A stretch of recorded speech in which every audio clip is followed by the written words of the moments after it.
No hay mal que dure 100 años ni crema que lo resista. Universitario vuelve a ganar en la altura después de casi más de un año y ahora es más puntero que nunca. Hola, ¿qué tal, gente? Bienvenidos a Reviews, una opinión impopular, y hablemos de la victoria frente a Comerciantes Unidos. Y como siempre, antes de comenzar la review del partido, voy a hablar de lo que sucedió previamente. Y es que, como ya sabíamos, la fecha número 13 del torneo de clausura iba a dejar muchos resultados importantes. El primer resultado importante fue el que se dio en el derbi de Cusco, el partido en el que se enfrentaban Cienciano versus Cusco FC. Y este partido era, como ya había dicho antes, quizás la última oportunidad que iba a tener Cusco para no despegarse en los primeros lugares. Sin embargo, el partido comenzó totalmente de cara para Cienciano. El papá tenía el balón, tenía las situaciones de gol, y se veía un Cusco FC que solamente se estaba dedicando a defender y a tratar de buscar en contras el hacerle daño a Cienciano. Sin embargo, sabemos que ese no es el fuerte en sí de Cusco FC. El fuerte de ellos es tener el balón, salir con la pelota controlada, pero el juego que estaba proponiendo Cienciano en ese primer tiempo, como digo, en esos primeros minutos, era superior al de Cusco. Y tanto sería así que Cienciano sería el primero que se pondría encima en el marcador. Gol del defensa Mera en el minuto 32, y parecía que con esto el partido se ponía cuesta arriba para Cusco FC. Pero contrario a lo que todos pensaríamos, el gol en sí a Cienciano le hizo mal y de cierta manera al Cusco le hizo bien, puesto que Cusco después de ese gol ya empezó a tener el balón, empezó a controlar más el juego, y Cienciano de cierta manera parecía que ya había hecho el trabajo, que ya no tenía que esforzarse más, que ya es más, se iba a terminar el primer tiempo. Y en esos últimos minutos del primer tiempo, donde ya se notaba que los jugadores de Cienciano tenían la mente más en el descanso que en el partido, aparecería Ramos para marcar de penal en el minuto 42 y con esto poner el 1-1 en el marcador, y tan solo 3 minutos después pondría el 1-2 en el marcador después de un cabezazo que dejaría sin opciones a Ítalo Espinosa. Un Ramos que está siendo una de las revelaciones de esta temporada, puesto que podemos decir que es uno de los mejores delanteros, al menos nacionales, que tiene la Liga 1. La verdad, un muy buen 9 que te gana por arriba, también sabe ganar por abajo, también se sabe crear sus propias jugadas, así que no me sorprendería si es que al final Fossati lo decide convocar para la selección. El marcador al final no se movería en el segundo tiempo, a pesar de los intentos de Cienciano por tratar de empatar el partido, y con esto Cusco FC se llevó una victoria muy importante que lo deja aún con chances, no solamente por el torneo clausura, sino también en la tabla de acumulados, puesto que Cusco FC está pensando hoy por hoy, más que ganar el clausura, el poder ir a una competencia internacional, sacando a Cristal de ese segundo puesto en el torneo acumulado. Y a nosotros nos conviene totalmente que Cusco siga con chances y que llegue con chances al menos de pelear algo a la última fecha del torneo, puesto que ya sabemos que en esa última fecha va a tener que enfrentarse contra Aliancita. Un Aliancita que tenía en esta jornada número 13 el partido de la fecha, puesto que recibía en Matute al Melgar. Un Melgar que todos sabemos que se la tiene jurada Alianza después de, como digo, la final del 2022, y que iba a tratar de salir a aguar de la fiesta Alianza. En el primer tiempo del partido se vio una Alianza que, si bien tenía la posición del balón, las posiciones que tenían eran totalmente inofensivas y hacían que la defensa de Melgar fuera muy sencilla. Y por otro lado, Melgar, que había comenzado el primer tiempo dedicándose nada más a defender, con el pasar de los minutos iba empezando a tener más el balón, empezando a ibanar más jugadas. Recordemos también que Melgar tenía muchas bajas, entre ellas el de su capitán Bernie Cuesta, así que el equipo en sí estaba como tocado. Sin embargo, ya a partir del minuto 15 del primer tiempo, Melgar fue totalmente superior a Alianza. Si bien, como digo, Alianza tenía la posición del balón, su tenencia del balón era una tenencia inofensiva. Es que no se trata solamente de tener el balón, sino de tener el balón y poder crear situaciones de gol. Era lo que sí estaba haciendo Melgar, que Melgar tenía el balón mucho menos que Alianza, pero sin embargo en 3 o 4 pases llegaba al arco de Alianza y creaba mucho peligro. Y Aliancita, sin embargo, ni siquiera pateaba el arco de Melgar. Y es más, a veces tenía pérdidas del balón muy tontas. En una de esas pérdidas que digo, Melgar saldría en una contra en la cual el balón le quedaría al Tommy Martínez, un Tommy que aguantaría el balón y esperaría que Archimbó le pasara por un lado, y ante la duda de la defensa de Alianza soltaría el pase dejándolo totalmente solo a Archie, quien remataría el primer palo fusilando al Mono Campos. Un Mono Campos que, si bien el remate era muy difícil, esa pelota era pelota de palo de arquero. Y con ese 0-1 a favor de Melgar nos iríamos al descanso. El partido en sí en el primer tiempo había sido muy pero muy polémico. Hubo unas jugadas en las cuales Zambrano se excedió de más, como ya sabemos que siempre lo hace. También otras faltas que el árbitro no cobraba a favor de Melgar. Todo esto creó un ambiente un poco raro en la banca de Melgar, que suponía de que de cierta manera estaban tratando de ayudar a Alianza, lo cual ya es un tema recurrente en la banca de Melgar. La verdad que yo sinceramente no comparto para nada la opinión de que están perjudicando a Melgar. No veo a nadie en su sano juicio realmente queriendo perjudicar a Melgar. Si Melgar ha perdido este campeonato, ha sido por propia culpa de Melgar, puesto que Melgar contra los equipos supuestamente grandes, Melgar a todos les ha ganado o si no empatado, y sin embargo los partidos que ha perdido han sido contra el Colero, Unión Comercio, y ha sido otros partidos muy fáciles que tenía para ganar. Así que yo no creo en estos mantras de que están queriendo perjudicar a Melgar o todas estas cosas que se dicen en Arequipa. Como digo, esto no lo digo con ánimos de ofender a alguien o de querer crear polémica ni nada, porque yo también considero que Melgar es uno de los 4 grandes del fútbol peruano. Pero esta paranoia creo que ya tienen que dejarla a un lado. Ya en el segundo tiempo Melgar seguiría igual siendo superior a Alianza y es más tendría muchas oportunidades para poder marcar el segundo gol. Me acuerdo de una ocasión que tuvo totalmente solo la bandera para poder marcar el segundo gol. Realmente no sé ni siquiera por qué no marcó el segundo gol. Pero ya después de esa salvada, Alianza como que haría los cambios, entraría de Arrigo y el ruso Neira, y entre ellos dos se crearían la jugada más importante que tuvo Alianza en todo el partido, en la cual marcaría de Arrigo y con esto pondrían el 1-1 en el marcador. Un empate muy tempranero en el segundo tiempo y que parecía que el Melgar se iba a terminar derrumbando y que Alianza de todas maneras iba a terminar volteando el partido. Sin embargo, nada más lejos de la realidad, puesto que después de ese gol y sobre todo después de los cambios que hizo Soso, el equipo de La Victoria volvió a perder esa chispa que había conseguido en esos minutos. Volvió a verse de nuevo un equipo lento, un equipo sin ideas, un equipo que no veía forma de poderle hacer daño a Melgar. Por otro lado, Melgar, que a pesar de que tenía muchas bajas, seguía intentando y tuvo chances para marcar un segundo gol. Sin embargo, el marcador no se movería y al final Melgar terminaría siendo, como dije, el verdugo de Alianza. Y es que Alianza en esta temporada 2024 tampoco no le ha podido ganar a ninguno de los equipos que son considerados los grandes. Y así es muy difícil en realidad pelear por el torneo. Como digo, no sé cómo va a terminar este torneo, pero sé que este empate para Alianza es prácticamente casi una derrota. Y también puedo decir de que Melgar ha hecho muchísimo por el centenario. Con esos resultados a la mano, Cristal jugaría hoy versus la César Vallejo, un partido que, como dije de antemano, se veía muy favorable para Cristal y al final terminó siendo así, puesto que Cristal se pondría por adelante tan solo en los primeros minutos del primer tiempo con un doblete del Cauterucho, un Caute que se vuelve a reencontrar con el gol después de varias fechas, un despertar de Cauterucho que a nosotros no nos viene nada bien, puesto que en tan solo 2 fechas nos vamos a tener que enfrentar contra ellos. Regresando al partido, César Vallejo pondría el 2-1 en el marcador con un gol de Madrid, pero a pesar de este gol de la Vallejo, en sí Cristal fue superior en todo el partido y tendría ocasiones para marcar más goles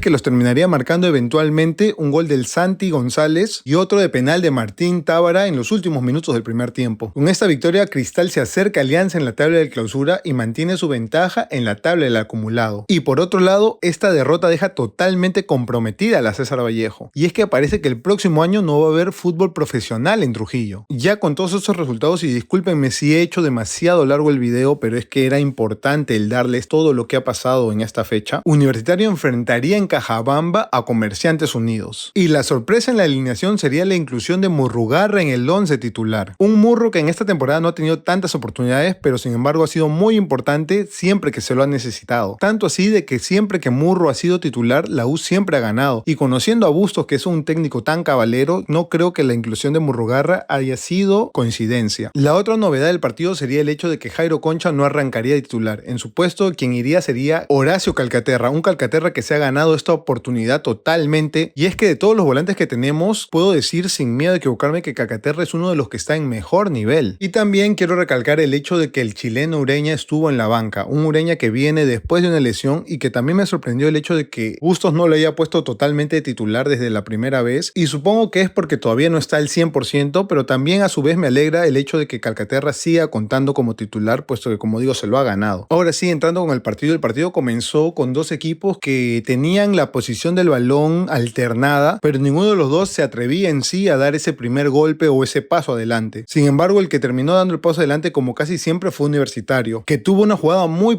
polémica nomás en los primeros minutos del primer tiempo, una jugada en la cual Flores cae al borde del área después de una falta clarísima del defensa de Unión Comercio, pero este árbitro, que siempre es un dolor de cabeza cada vez que nos arbitra, estoy hablando de Kevin Ortega, decidió de que no había habido nada y de que había sido un piscinazo de la oreja Flores. La jugada en sí, cuando la repitieron, se vio clarísimo que fue falta, puesto que el defensa de Unión Comercio deja la pierna y eso termina haciendo que Flores se caiga, pero como la falta no había sido dentro del área, al final el VAR no podía llamar al árbitro. Ya con esto comenzaba la suspicacia y empezaba a creer de que de repente habían puesto a este árbitro totalmente a dedo para perjudicarnos, pero lo positivo es que el equipo en sí no lo sintió así, siguió metido en el partido. Ya como digo, después de esos primeros minutos que fueron como que más de testeo para ambos equipos, la U empezó ya a dar el primer paso, empezó a atacar. Tuvimos otra ocasión clarísima de Pérez Guedes en la cual él intenta controlar el balón en el área, pero el balón le queda muy alto y decide hacer una pirueta para definir en lo que fue una suerte de tijera, pero el arquero Campos pudo controlar el remate. Ya con estas dos ocasiones la U avisaba de que tenía con qué hacer daño, y ya la siguiente jugada de peligro que tendríamos vendría después de un mal rechazo de la defensa de Comerciantes Unidos. Este rechazo caería a los pies de Calcaterra, quien remataría al arco casi cayéndose, pero el remate fue totalmente esquinado para poder vencer al arquero Campos, y con esto nos poníamos 0-1 por encima en el marcador en el minuto 12 del primer tiempo, un gol que siempre es importante, sobre todo de visita y en los primeros minutos del partido. Y de Calcaterra, ¿qué puedo decir? Calcaterra siendo otro año más un jugador importante, como ya lo fue en la temporada pasada, 2023, con su gol que nos hizo ganar el torneo clausura y el gol que marcó en la final. Este año también siendo importantísimo, con goles en el torneo apertura, con pases, con centros, aportando, ayudando también en la recuperación, este año que ha jugado como volante defensivo. Y ahora también con este gol, este golazo que literal abre la tapa y de alguna otra manera es el gol que nos ha hecho volver a ganar en la altura después de casi más de un año. Así que no puedo decir nada más de Horacio Calcaterra que darle las gracias por venir a la U y sobre todo también a la directiva por haberlo contratado y haber confiado en él, puesto que podemos decir hoy por hoy sin ninguna duda que Calcaterra es uno de los jugadores más importantes que se pudieron contratar, no solo por calidad-precio, sino también porque si la U consigue ganar este torneo clausura, Calcaterra va a haber sido prácticamente responsable de 2 campeonatos en 2 años diferentes. Todo esto siendo un jugador muy pero muy respetuoso, entendiendo que cuando los otros tenían que jugar era porque estaban mejores y sobre todo siendo un capitán también, yo creo, en el equipo, poniéndose muchas veces el equipo al hombro cuando tenía que ponérselo. Así que lo de Calcaterra es espectacular. Ya ese 1-0 dejó totalmente mal parado al Comerciantes Unidos, que aún así intentó, pero realmente ni siquiera pudo rematar al arco. Más bien quien tendría más ocasiones sería la U, que tuvo un remate de Flores en el minuto 23, bien tapado por el arquero, hay que decirlo. Y ya por el minuto 30 del partido, Comerciantes Unidos empezó ya a adelantar sus líneas, empezó a intentar buscar ese empate, pero como digo, no tenía realmente ideas para crear peligro, pero tendría sus mejores minutos, sus mejores pasajes del partido, sobre todo con tenencias. La U ya les dejaba tener el partido un poco por cansancio tal vez y también un poco por esa presión mental de saber que necesitábamos el resultado, pero como digo, tampoco es que nosotros hayamos pasado apuros o que ellos nos hayan pasado por encima. Es más, nosotros tendríamos otra ocasión más clarísima, una ocasión en los últimos minutos del primer tiempo, en la cual Valera metería un remate seco al primer palo, pero el arquero resolvería muy bien a pesar de que el remate dio un bote previo. Y así nos iríamos al descanso, con el 0-1 en el marcador, y ya todos nos ilusionábamos con nuestra primera victoria en la altura en esta temporada. Y el segundo tiempo comenzaría muy negativo para Comerciantes Unidos, puesto que su defensa Almirón terminaría lesionándose y en su lugar tendría que entrar Bosmediano. Y por si no fuera poco, solo unos minutos después, Universitario tendría otra jugada importantísima en la cual Flores encontraría un pase muy bueno, el cual de media vuelta resolvería y marcaría el 0-2 a favor de Universitario. Sin embargo, ese gol demoró en subir al marcador, puesto que en primera instancia Kevin Ortega decidió que esa jugada era offside, a pesar de que la jugada era clarísima que no lo era. Otra vez Kevin Ortega pretendiendo robarle a la U. Sin embargo, como era lógico, el VAR al final terminaría corrigiendo a Ortega, puesto que el gol de Flores era totalmente legal, no había posición adelantada por ningún lugar. Ya prácticamente ese gol de la U puso el telón en el partido. Un Flores que no había jugado nada bien en el partido, pero como ya sabíamos y bien lo había dicho la muñeca Barreto, Flores es un hombre que aparece en los momentos importantes y como tal apareció para marcar un gol importantísimo, puesto que ya ponía la ventaja cuesta arriba para el Unión Comercio, y un gol que esperemos que le dé mucha más confianza a Flores y que siga con la mecha prendida para estos últimos 4 partidos que nos quedan. Ya después de ese gol de Flores, minutos después sería cambiado él y Calcaterra, o sea los 2 jugadores que marcaron los goles saldrían para que en su lugar entraran Jairo Concha y el Gaby Costa. Después de estos cambios, el segundo tiempo seguía concurriendo de la misma manera, con un Universitario que tenía el balón, que ya le había bajado unas cuantas revoluciones al ataque, y un Comerciantes Unidos que buscaba de cualquier manera marcar el gol del honor que al menos lo pudiera meter en el partido. Y la ocasión más clara de Comerciantes Unidos vendría en el minuto 73, después de un buen remate desde fuera del área, pero entre el travesaño y Britos impidieron que esa jugada subiera al marcador. Esta jugada fue la jugada más importante que tuvo Comerciantes Unidos en todo el partido, lo que muestra de cierta manera lo superior que fue Universitario en este partido. Ya minutos después de eso entraría el Tunche Riveras y Cabanillas, Martín Pérez Guedes y Cocodrilo Portocarrero respectivamente. Y ya en los últimos 10 minutos del partido entraría después de varias semanas a la cancha el chileno Rodrigo Ureña, un jugador que como ya sabemos es importantísimo para el equipo, pero que lastimosamente por esa lesión que tuvo lo tuvimos que perder por varias semanas. El chileno hace su regreso y terminó entrando contra todo pronóstico por un Valera que estaba demasiado cansado. Y con esto Bustos decidió que Murrugarra terminara el partido jugando los 90 minutos. La verdad que lo que ha jugado Murrugarra en este partido ha sido tremendo, recuperando muchos balones, abriendo muy bien también el juego. Así que como ya he dicho, estas victorias de la U en realidad son las victorias de un colectivo, de un grupo humano que juega bien, que se entiende y en el cual hay muchos jugadores particularmente que están jugando a un nivel muy alto que hace que a la posta el colectivo se vea muy reforzado, y esto hace que los jugadores que entran del banquillo no desentonen, puesto que como la estructura es tan buena, el cambio de intérpretes no hace que la calidad decaiga. Y con esto nos llevamos la primera victoria en la altura en todo lo que va de este año. Una victoria importantísima no solo porque rompemos esta maldición, sino también porque ampliamos nuestra ventaja contra Aliancita. Y es que como bien dijo Daniel Peredo, gloria a la U en las alturas. Y bueno gente, eso era todo lo que les tenía que decir por el video de hoy. Como digo, victoria importantísima que nos acerca cada vez más al sueño del centenario, pero aún no nos tenemos que confiar puesto que nos quedan 4 finales. Muchas gracias siempre por el apoyo. Si llegaste hasta aquí te mando un muy fuerte abrazo y ya nos estaremos viendo en un próximo video. Bye.